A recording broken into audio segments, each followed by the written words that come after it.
A shadow looms over the octagon. Khamzat Chimaev, the undefeated Chechen mauler, steps onto U.S. soil for the first time in 3 years, his eyes locked on the UFC middleweight title.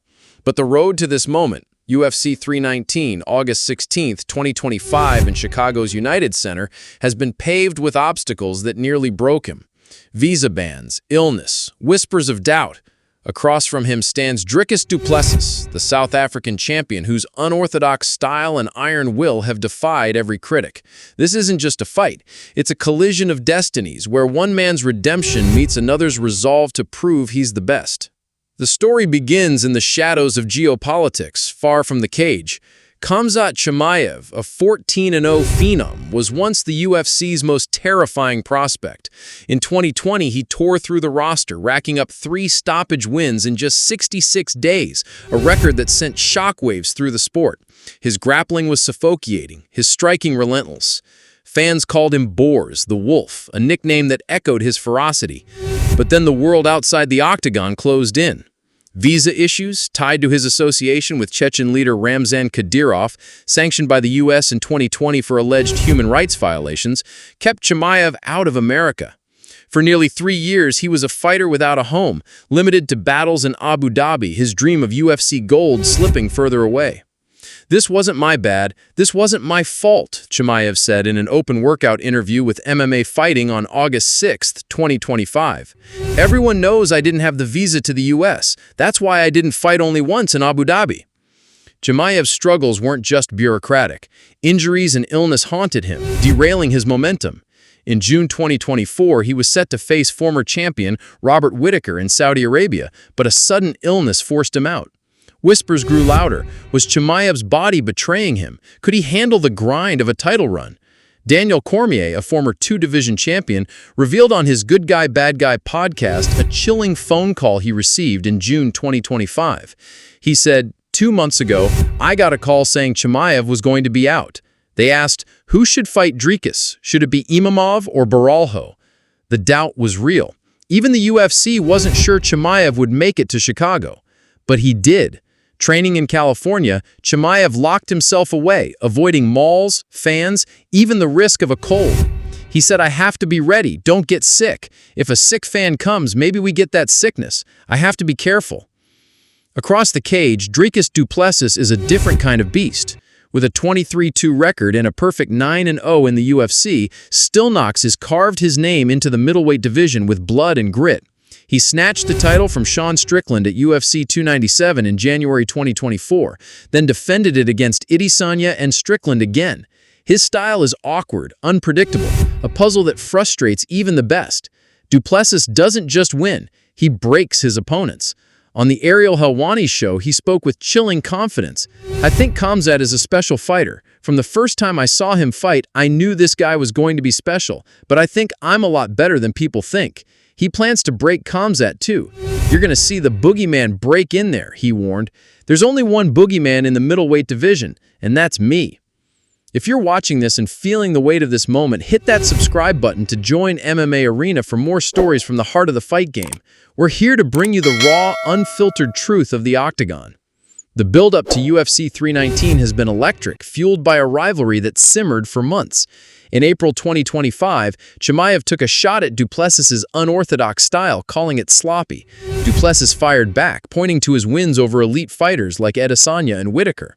"He speaks more than he fights," Du Plessis jabbed on the Ariel Helwani show, referencing Chimaev's long layoffs. Fans on X echoed the skepticism. One user at Red Corner MMA posted on July 30th, 2025, quoting Reiner de Ritter, "Chimaev would be an easier fight to prepare for. He's more of a typical style." Another, at Home of Fight, shared Robert Whittaker's take, "Chimaev will definitely take Du Plessis down. If he doesn't finish him there, I don't think he wins." The MMA world is split, and the stakes couldn't be higher. Chimaev's path to this moment was cemented at UFC 308 in October 2024. Facing Whittaker, the former champion, he delivered a masterclass, a first-round submission, so brutal that it crushed Whittaker's jaw, sent a message: Boars is back. That win earned him the title shot, but it also raised questions. Can his cardio hold up in a 5-round war? His coach, speaking to MMA Junkie, promised big improvements. He said, "We've worked on his endurance. Khamzat is ready for the long haul." But voices like Din Thomas on the Bonfire podcast warn of trouble. Thomas said on July 30th, 2025, "If Khamzat wins, it's a disaster. His history of irregular appearances could stall the division." The fear is real. A champion who can't fight regularly could freeze the middleweight title picture. But Khamzat isn't listening. He's dreaming bigger. In an interview with ESPN's Brett Okamoto, he laid out a wild plan: win the middleweight belt, then chase titles at welterweight and light heavyweight. Jack Della Maddalena at 170 or Ankalaev and Pereira at 205, he said. "I can fight for all the belts." Du Plessis, though, is no stepping stone. His coach believes they've cracked the code to Khamzat's grappling. "We expect to beat him on the ground," he told Sportskita. Khabib Nurmagomedov and Belal Muhammad, in a surprising twist, think Chimaev should lean on his striking instead. Khabib said on The Hustle Show, "If you put them straight boxing, Khamzat is better." Belal added on his YouTube channel, "DDP's awkward style may not hold up against Chimaev's cleaner striking." The chess match is set. Will Chimaev's grappling dominance overwhelm Du Plessis, or will the champion's chaotic style turn the tables? Beyond the cage, Chimaev's story carries a deeper weight. He's a man caught between worlds: Chechnya, the UAE, now the US, fighting not just opponents, but perceptions. His visa struggles, tied to Kadyrov's sanctions, made him a pariah in some eyes, yet he insists he's just a fighter. He said, "I'm an athlete, a sportsman. All my life I've been training. I'm just doing this for my family, fighting, training." When asked about a rumored UFC event at the White House in 2026, tied to America's 250th anniversary, Chimaev laughed it off. "Look at my face. I don't think so," he said with a grin. "They'd deport me to an immigrant camp or whatever." His words carry a sting, a reminder of the barriers he's faced, the labels he's fought to shake. He doesn't want politics in his sport. He said, "This is a sport that brings all countries together. Why mix it with politics? I don't know."